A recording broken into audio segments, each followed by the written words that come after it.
Olá pessoal, dando prosseguimento, vamos abordar agora a sucessão pelo cônjuge. Para estudar essa matéria, nós vamos dividir o tema em quatro vídeos curtos, relativamente curtos. No primeiro deles, nós vamos falar do artigo 1830, para responder à seguinte pergunta: quem pode ser considerado cônjuge para efeito sucessório? No segundo momento, falaremos do artigo 1838, que cuida da hipótese do cônjuge herdar a integralidade da herança, e não havendo descendentes e ascendentes. No segundo vídeo, nós trataremos da sucessão pelo cônjuge em concorrência com os ascendentes. No terceiro, trabalhamos da sucessão pelo cônjuge em concorrência com os descendentes. E por último, no quarto, cuidaremos de fazer uma reflexão sobre o quanto que o cônjuge receberá quando ele concorrer com os descendentes. Ou seja, qual o valor que será atribuído, ou qual o percentual que será atribuído ao cônjuge na hipótese de concorrência com os descendentes. Tá bem? Então vamos iniciar falando do artigo 1830. Vou trazer a redação original do artigo 1830, que dizia o seguinte: o diz ainda, porque ele não foi modificado. A interpretação dele hoje é diferente por conta de várias intercorrências doutrinárias e jurisprudenciais e de outras leis que surgiram ao longo do tempo após a publicação, a entrada em vigor do Código Civil de 2002.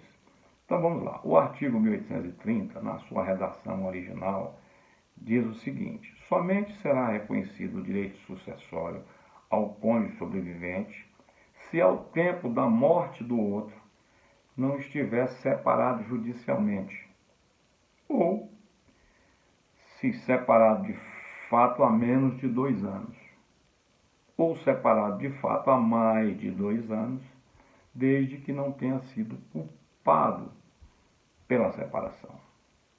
Vou dissecar isso, vou destrinchar isso. 3 hipóteses o artigo 1830 trazia. Primeira hipótese: o cônjuge só teria direito sucessório se, ao tempo da morte do outro, não estivesse separado judicialmente. Esse é o primeiro ponto. Segundo ponto: ele poderia não estar separado judicialmente, mas separado de fato, há menos de 2 anos. Essa separação não teria o condão de afastar o cônjuge da linha sucessória. Se essa separação fosse de tempo superior a 2 anos, aí haveria de se investigar a culpa. Quem foi o culpado pelo desfazimento do casamento? O morto ou o cônjuge sobrevivente? Se foi o morto, o cônjuge sobrevivente tinha direito sucessório, porque era inocente. Se foi o cônjuge sobrevivente, ele não teria, porque seria considerado culpado pela separação, teria que ser punido com o seu afastamento da herança. Esse dispositivo já era bastante criticado. Por quê? Porque investigar a culpa quando o autor da herança já está morto seria uma grande inconsequência. Por quê? Porque o autor da herança não teria oportunidade de se defender.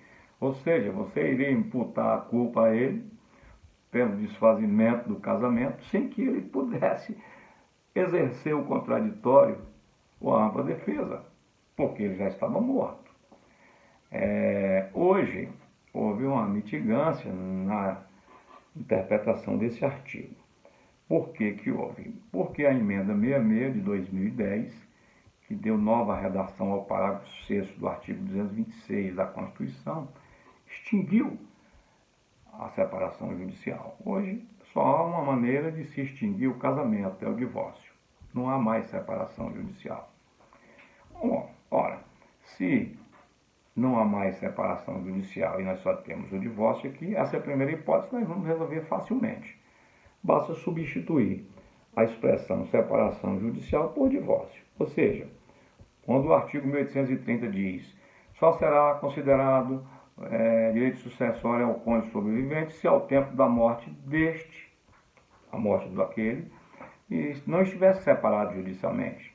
Eu vou dizer, ao tempo da morte daquele não estivesse divorciado, porque se o cônjuge estiver divorciado ao tempo da morte do outro, não terá cônjuge na sucessão. O cônjuge já saiu antes da morte, ou seja, o casamento já se extinguiu bem antes da morte. Nós sabemos que a ordem de vocação hereditária de descendentes, ascendentes, cônjuge depois colaterais. Se houver um divórcio antes da morte, nós teremos na sucessão descendentes, poderíamos ter ascendentes, mas não teríamos cônjuge. Então, teríamos que chamar a quarta classe, que seriam os colaterais. Aí fica fácil a gente refletir. Se o cônjuge não estivesse separado do morto na data da abertura da sucessão, tem direito sucessório. A hipótese fica um pouco complicada quando ele estiver separado de fato apenas. Nós sabemos que existem muitas situações na prática em que as pessoas continuam casados no papel e separados de fato. Eles não cuidam de fazer o divórcio, eles não cuidam de promover o divórcio. Estão separados de fato, embora estejam casados no papel. Essa é a situação. A pergunta é, ainda se investiga a culpa de quem deu causa a essa separação? Para muitos, não. A própria emenda 66/2010, ainda que implicitamente, extinguiu a possibilidade de se discutir culpa no divórcio. Hoje, alguém que queira se divorciar, basta requerer ao juiz que não quer permanecer casado, não precisa trazer as razões pelas quais ele pretende se divorciar. Logo, essa questão de discussão de culpa no divórcio não tem mais sentido. Não se fala mais em culpa, não se investiga mais a culpa, não tem nenhuma importância jurídica saber se o culpado do desfazimento do casamento foi A ou foi B. Nenhuma importância. O que se discute agora é como é que eu vou considerar a pessoa como cônjuge se ele estava casado no papel e separado de fato. Predomina o entendimento, hoje, que eu devo considerar como cônjuge aquele que contribuiu para a aquisição do patrimônio que está sendo partilhado. Esse é o critério. Se estiver divorciado no papel, não é mais cônjuge.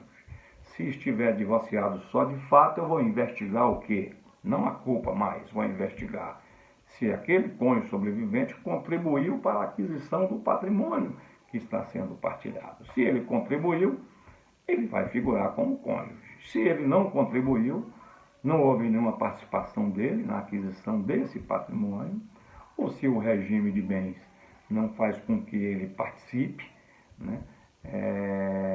Ainda que herdando, que nós vamos examinar na sequência, eu tenho que saber se o cônjuge contribuiu para a aquisição daquele patrimônio, ou seja, o seu direito se extingue exatamente naquele momento em que ele se afastou e deixou de contribuir para a aquisição do patrimônio que está sendo partilhado.